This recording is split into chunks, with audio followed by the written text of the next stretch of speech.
नमस्ते जी। वैदिक राष्ट्र में आपका स्वागत है। भरा हुआ राज दरबार, 300 से 500 की संख्या में बड़े बड़े विद्वान आचार्य बैठे हुए थे। एक बुजुर्ग 80 साल के आचार्य का प्रवेश होता है।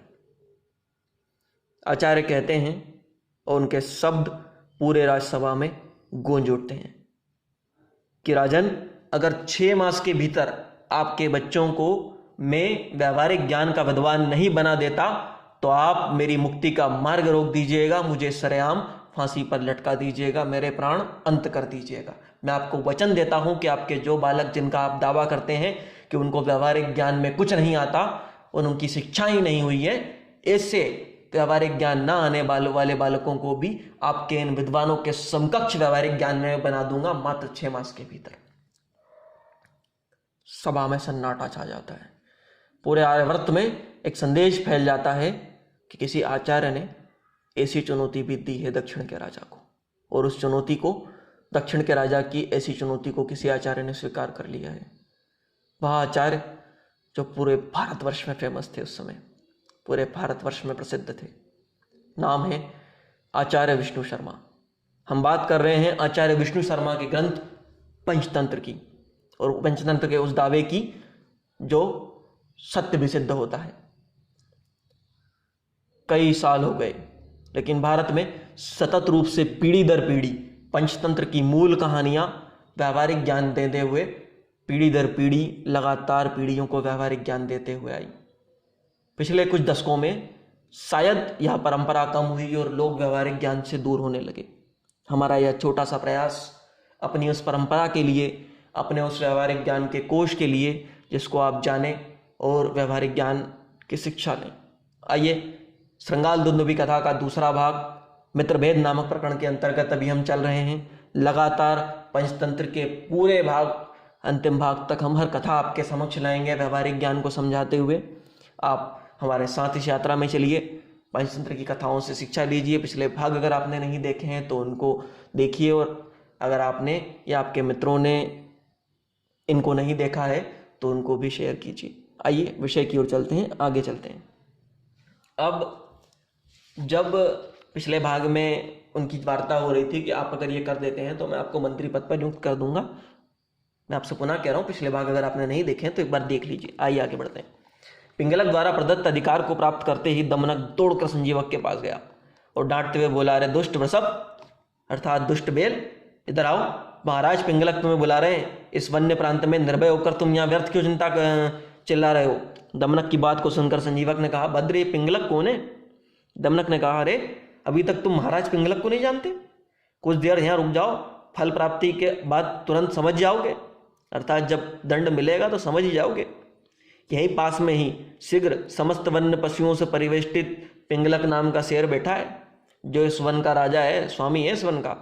दमनक की बात सुनते ही खुद को अल्पायु समझ लिया संजीवक ने, और खिन्न और विनत करते हुए हाथ जोड़ के बोला कि भद्र, आप बड़े ही उदार और सज्जन व्यक्ति प्रतीत होते हैं, मक्खन लगाने की उसमें, और बड़े वचन पटु भी, बड़े समझदार भी। मतलब यदि आप मुझे वहां ले चलना चाहते हैं तो कृपया महाराज से बस इतनी सी कृपा करवा दीजिए कि मुझे अभय दान दिलवा दीजिए। अब वो तो आया ही इसलिए था। संजीवक की प्रार्थना सुनकर दमनक ने कहा कि आप ठीक कहते हैं, नीति तो यही कहती है कि पृथ्वी की सीमा का पता लगाया जा सकता है, समुद्र और पर्वत परिधियां भी ज्ञात हो सकती हैं, किंतु राजा के मनोगत भावों की कोई सीमा कोई व्यक्ति नहीं जान सकता। अर्थात हो सकता है कि मैं आपको ले जाऊं सामान्य चीज के लिए और राजा का मूड बदल जाए और आपको खा जाए। पहले अभयदान ले लेना उचित है।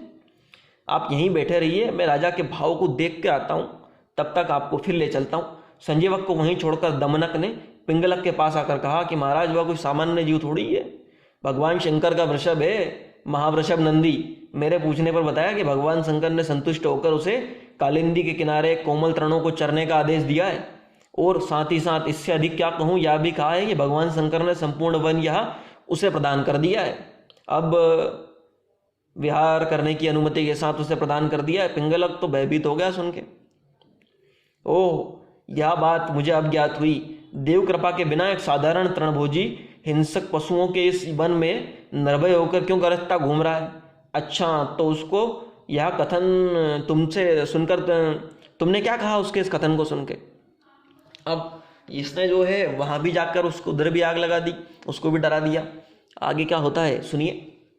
उसने कहा कि स्वामी मैंने क्या कहा, यह वन देवी चंडिका के वाहन और हमारे स्वामी पिंगलक के राज्याधीन हैं ये वन, अतः आप हमारे अतिथि हुए, कृपा करके उनके पास चलकर भ्रातृ स्नेह के साथ मतलब भाई बनकर एक स्थान पे भोजन जलपान विहार करते हुए आनंद से समय व्यतीत कीजिए। उन्होंने मेरी बात को सहर्ष स्वीकार कर लिया है और कहा है कि आप मुझे वहाँ चलकर स्वामी पिंगलक से अभेदान दिलवा दीजिए, बस स्वामी की जैसी इच्छा हो जाए। अब दमनक की बात को सुनकर पिंगलक ने कहा कि वाह वाह सुमते, वाह मंत्री श्रेष्ठ, आपने बहुत अच्छा किया। जान पड़ता है कि आप मेरे हृदय के परामर्श करके ही इन बातों को वहाँ कहकर आए हैं और मैंने अपनी ओर से उसको अभेदान दिया। आप उनकी ओर से मुझे भी अभेदान का वचन ले लीजिए और सादर यहाँ ले आइए। अथवा ठीक भी कहा गया है कि बुद्धिमान सरल स्वभाव युक्त दोष रहित परीक्षित मंत्रीगण राज्य का भार उसी प्रकार संभाल लेते हैं जैसे दृढ़ और दोष रहित स्तंभ मकान के भार को संभालते हैं। यह विचार करने योग्य बात है कि जो योग्य अधिकारी होते हैं वह अपने राज्य का जहाँ भी कार्य करते हैं वह, इससे तात्पर्य है चाहे वह प्रशासनिक अधिकारी हो, सामान्य प्राइवेट सेक्टर के अधिकारी हो, जो अपने कार्य क्षेत्र के भार को, अपने उच्च अधिकारी के भार को कम कर लेते हैं, उसकी कठिनाइयों को दूर करने का प्रयास करते हैं अपने स्तर पर, वह योग्य कर्मचारी होते हैं। अप्रसन्न होकर राज्य के विपरीत कार्य करने वाले व्यक्ति को भी जो अनुकूल कर ले, ऐसे मंत्री जो सन्निपत ज्वार की चिकित्सा करने में अर्थात बुखार की चिकित्सा करने में वैद्यों की निपुण बुद्धि की परीक्षा होती है, अर्थात जो व्यक्ति परिस्थितियां विपरीत हो उनको अपने अनुकूल कर दे, अपने राज्य के, अपने स्वामी के, अपने अधिकारी के, वह व्यक्ति बुद्धिमान। और जो बड़ी से बड़ी बीमारी को ठीक कर दे वह डॉक्टर बुद्धिमान, वह वैद्य बुद्धिमान, क्योंकि सामान्य परिस्थितियों तो हर कोई संभाल सकता है, सामान्य जो है रोग उनकी चिकित्सा तो हर कोई कर सकता है, लेकिन जब परिस्थितियां विपरीत होती हैं तब व्यक्ति की परीक्षा होती है। इसीलिए अपने कार्य क्षेत्र में कठिन से कठिन परिस्थितियों के लिए तैयार रहिए, क्योंकि जब चुनौतियां आती हैं, कठिन से कठिन परिस्थितियां आती हैं, जब आपके अधिकारियों को, आपके साथ काम करने वाले उच्च अधिकारियों को जब उम्मीद नहीं होती कि इस परिस्थिति से कैसे निकला जाए, जब उनके लिए सबसे कठिन समय होता है, उस वक्त जो व्यक्ति अपना साहस दिखाकर उन परिस्थितियों से बाहर लाने का प्रयास करता है, सफलता असफलता एक अलग विषय है, लेकिन सब बाहर लाने का प्रयास करता है, और निश्चित जानिए वह व्यक्ति अपने कद को कई गुना बढ़ा लेता है। वह परिस्थिति सिर्फ एक अवसर होती है योग्य व्यक्तियों के लिए। अगर आप में योग्यता है, अगर आप में क्षमताएं हैं वैसी, तो ऐसी परिस्थिति आपको बहुत आगे ले जा सकती है। संजीवक के पास आने के लिए प्रतिष्ठित दमनक ने मार्ग में यह विचार किया कि इस समय मेरा स्वामी मुझ पर प्रसन्न होकर मुझे पुरस्कार करना चाहता है, मेरे कथनानुसार आचरण भी करने लगा है।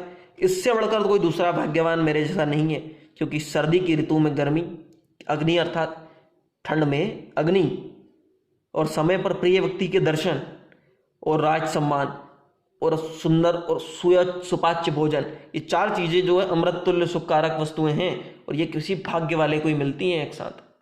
और दमनक ने संजीवक के पास जाकर कहा स्नेहपूर्वक कि मित्र, आपके लिए मैंने अपने स्वामी से आवेदन ले लिया है, अब आप निर्भय होकर मेरे उनके साथ जा सकते हैं उनके पास, किंतु एक बात का स्मरण रखिएगा, जो राजा का अनुग्रह प्राप्त कर लेने के बाद मुझे मत भूल जाइएगा कि भाई राजा का अनुग्रह तो मैं आपको प्राप्त करवा दूं, बाद में पता लगा कि आप मुझे ही भूल जाएं। अपनी प्रतिज्ञा के अनुसार मेरे से मित्रता बनाए रखिएगा, अधिकार के मद में पड़कर मनमाना आचरण मत कीजिएगा। मंत्री पद पर रहते हुए मैं भी अपनी प्रतिज्ञा के अनुसार आपके परामर्श से ही संपूर्ण राज्य का कार्य करूंगा। यदि आप अपनी प्रतिज्ञा के अनुसार चलते रहे तो हम दोनों ही राज्य लक्ष्मी का उपभोग कर सकेंगे। क्या कहा कि देखिए, मैं आपको राजा के पास ले तो जा रहा हूं, वरना पता लग रहा थोड़े दिनों बाद आप मेरे ऊपर ही टूट पड़े, तो मैं ले जा रहा हूं, इस बात का स्मरण रखिएगा और मेरी मदद करते रहिएगा। मैं आपको वचन देता हूं कि मैं अभी आपके साथ, आप भी मेरे साथ मित्रतापूर्वक व्यवहार रखिएगा, मैं भी मित्रतापूर्वक व्यवहार रखूंगा और आपके परामर्श से ही सारे कार्यों को संपन्न करूंगा। आप बस ध्यान रखिएगा मेरा। राजकीय ऐश्वर्य और सुख अधिकार मृगया की रीति से आते हैं, अर्थात एक व्यक्ति पशुओं को हाँकता है और दूसरा उनका शिकार करता है, ठीक उसी प्रकार एक व्यक्ति जो है राजा को दान और पुरस्कार देने के लिए प्रेरित करता है और दूसरा उनका लाभ उठाता है। तो जब तक दोनों व्यक्तियों में सामंजस्य नहीं होगा, जब तक एक व्यक्ति राजा को पुरस्कार देने के लिए प्रेरित नहीं करेगा, दूसरा व्यक्ति उस पुरस्कार का उपभोग नहीं कर पाएगा। अगर दोनों में सामंजस्य है तो एक प्रेरित करेगा, दूसरा उपभोग करेगा और दोनों मिल बांट के अपना काम चलाएंगे। यह बात उसके कहने का तात्पर्य था। जो व्यक्ति अधिकार के मद में पड़कर उत्तम, मध्यम तथा अधम तीनों वर्ग के कर्मचारियों का सम्मान नहीं करता है, ना वह राजा का प्रिय होते हुए भी दंतेल के सेठ की तरह अपनी प्रतिष्ठा, सम्मान अधिक होकर सबकी दृष्टि में गिर जाता है। अब संजीवक पूछता है कि कैसे, ये कौन है सेठ? तो दमनक तृतीय कथा आरंभ करता है। अब इससे पूर्व की तृतीय कथा आरंभ हो तो उसको हम अगले भाग में देखेंगे। एक बार पुनः हमने जो कुछ भी व्यवस्थित तरीके से इस भाग में पढ़ा है, इस भाग में और इससे पिछले वाले भाग में हम एक बार पुनः उनको एक साथ दोहराएंगे। उन चीज़ों को एक बार वापस से एक साथ पढ़ेंगे कि कौन कौन सी मोटी मोटे तौर पर कौन सी चीज़ें हैं कि कभी भी भय, हर्ष और दुख की स्थिति में कोई विचार नहीं करना चाहिए, क्योंकि जो व्यक्ति भय, हर्ष और दुख की स्थिति में विचार करता है, वचन देता है, निर्णय ले लेता है, वह व्यक्ति हमेशा दुखी होता है, और जो नहीं करता ऐसा वह व्यक्ति सुखी होता है। वह व्यक्ति कभी भी दुख नहीं झेलता। आगे कहा गया है कि जो भी व्यक्ति अपने अनुयायी जो होते हैं, अर्थात अस्त्र, शस्त्र, शास्त्र, वीणा, वाणी, यह चीज जो होती है वह जैसे व्यक्ति के पास होती है उस व्यक्ति के अनुसार कार्य करती है। अर्थात आप खुद अगर योग्य होंगे तो आपके पास आई हुई चीजें जो है योग्य अपने आप बन जाएंगी। इसीलिए व्यक्ति का योग्य होना ज़्यादा जरूरी होता है। जैसे आज के दौर में इंटरनेट है या कोई चीज़ है, उसका उपयोग इस बात पर निर्भर करता है कि वह किस व्यक्ति के पास है। इसके बाद जो है आगे बात आई थी कि जो भी व्यक्ति, बुद्धि जो होती है कि विश्वास के ऊपर बात आई थी कि जो व्यक्ति सम्मान दिए जाने के बाद जब अपमान किसी व्यक्ति का किया जाता है, या कोई प्रियजन या फिर ऐसा व्यक्ति जिसका आप सम्मान कर देते हैं और फिर अपमान करते हैं जो आपका प्रिय होता है, ऐसे व्यक्ति का अपमान करना बहुत हानिकारक हो जाता है। क्योंकि ऐसे लोग, जब सामान्य तौर पे कोई भी व्यक्ति जिस व्यक्ति से सम्मान की उसे अपेक्षा होती है, पूर्ववत सम्मान मिला हुआ होता है, उस व्यक्ति का अपमान बहुत भारी पड़ता है। उस व्यक्ति का अगर अपमान, उस व्यक्ति के द्वारा अपमान मिलता है तो वह हमेशा याद रहता है, और ऐसा व्यक्ति हमेशा इस घात में रहता है कि वह चाहे कितना ही अच्छा कुल का व्यक्ति हो, कितना ही अच्छा विचारवान व्यक्ति हो, वह इस ताक में जरूर रहता है कि वह आपकी हानि कर दे। इसलिए सतर्क रहना चाहिए। दूसरी बात कि किसी भी तरीके से सावधान रहना ही चाहिए, सावधानी नहीं आनी चाहिए, क्योंकि जो व्यक्ति सावधान नहीं रहता वह कितना भी बलवान हो मारा जाता है, अर्थात परास्त किया जा सकता है। और कोई व्यक्ति कितना भी कमजोर क्यों ना हो, लेकिन अगर सावधान है, सतर्क है, तो उसको कोई भी पराभूत नहीं कर सकता, कोई भी हरा नहीं सकता। कहते हैं कि देवताओं के गुरु बृहस्पति भी अगर शत्रु भाव में हो तो उनका भी भरोसा नहीं करना चाहिए, क्योंकि शपथ पूर्वक कसम खा के कोई अगर कह दे कि मैं तुम्हारा मित्र हूं और आपको लगता है कि पुरानी इससे मेरी कोई पंगा है, शत्रुता है, तो बड़े सतर्क रहिएगा, क्योंकि ऐसी परिस्थितियों में ही धोखा दिया जाता है। अगर शत्रु भरोसा ना करे ना तो देवता जो है वो भी अपने शत्रुओं का परास्त नहीं कर सकते। इसीलिए कभी भी विश्वास करने से पूर्व सतर्क अवश्य रहें। भरोसा चाहे करें लेकिन सतर्क जरूर रहें। आगे कहा गया था कि मंत्री, राजा जो है आपत्ति में, जो राजा पड़ता है ना, जो व्यक्ति आपत्ति में पड़ता है तभी वह लोगों की बात मानता है। बिना आपत्ति में पड़े कोई बात नहीं मानता। अर्थात जो व्यक्ति स्वस्थ होगा वो क्यों वैद्य के पास जाएगा? वैद्य के पास वो जाएगा जो रोगी होगा। ठीक इसी प्रकार कोई राजनेता हुआ, वह अधिकारियों के पास, अपने लोगों के पास क्यों जाएगा? जब वह आपत्तिग्रस्त होगा। अर्थात कठिन समय में ही लोग, अपने जो साथ के लोग हैं, चाहे मित्र हो, परिवारजन हो, लोग तभी किसी को याद करते हैं जब वो कठिन परिस्थिति में फंसे हुए होते हैं, तब तक याद नहीं करते। आगे बात आई थी कि राजा या अधिकारियों से कोई भी बात छुपानी नहीं चाहिए, झूठ नहीं बोलनी चाहिए, क्योंकि इनके सामने अगर आपका झूठ एक भी बार पकड़ा गया तो हमेशा के लिए फिर उनकी नज़रों में आप वैसे ही बन जाते हैं। आगे बात आई थी कि कभी भी जो शक्तिशाली लोग होते हैं उनके हमेशा जो शत्रु हैं, या फिर कह लें कि उनकी जो शक्ति का प्रदर्शन है वो उनको अपने समकक्ष लोगों पे करना चाहिए, ना कि कमजोरों पे, क्योंकि ऐसे करने से आप भी धीरे धीरे कमजोर होने लगते हैं। आपकी जो परिस्थितियां हैं, बुद्धि कौशल है, क्षमता है, वह धीरे धीरे कमजोर व्यक्ति के समान होने लगती है। और आपका मान सम्मान खोने लगता है। अगली बात कि जो भी बुद्धि होती है वह ऐसे ऐसे कार्य कर सकती है जो अश्वों की सेना, गजों की सेना, पैदल सैनिकों की पूरी पूरी सेनाएं नहीं कर सकती। इसलिए बुद्धि से ज़्यादा महत्वपूर्ण चीज कोई नहीं होती। आगे कहा गया था कि किसी भी प्रकार जो है राजा अर्थात अधिकारी जो है उनके मन मस्तिष्क की बातों का पता नहीं लगाया जा सकता, अर्थात वह कब क्या सोच लें, कब किस चीज को किस दृष्टिकोण से ले लें, इस बात का पता नहीं लगाया जा सकता। इसलिए जब भी अधिकारी इनके सामने जाएं तो एक बार विचार कर लें, उनसे उनके मनोभाव को जान लें कोई भी बात कहने से पूर्व उनसे। इसीलिए मनोभावों को उनके अवश्य पढ़ लें ताकि आप उचित रूप से उसका उपयोग कर पाएं। आगे कहा गया है कि बुद्धिमान, सरल स्वभाव युक्त, दोष रहित मंत्रीगण होते हैं, जो दोष रहित कर्मचारी वर्ग होते हैं, वह अपने कार्यों का भार, अपने कार्यक्षेत्र का भार उसी प्रकार संभाल लेते हैं मजबूत स्तंभ की भांति। अर्थात कठिन परिस्थितियों में ही व्यक्ति की परीक्षा होती है, कठिन परिस्थिति ही उसके लिए जो है एक मार्ग होती है, एक रास्ता होती है आगे बढ़ने का।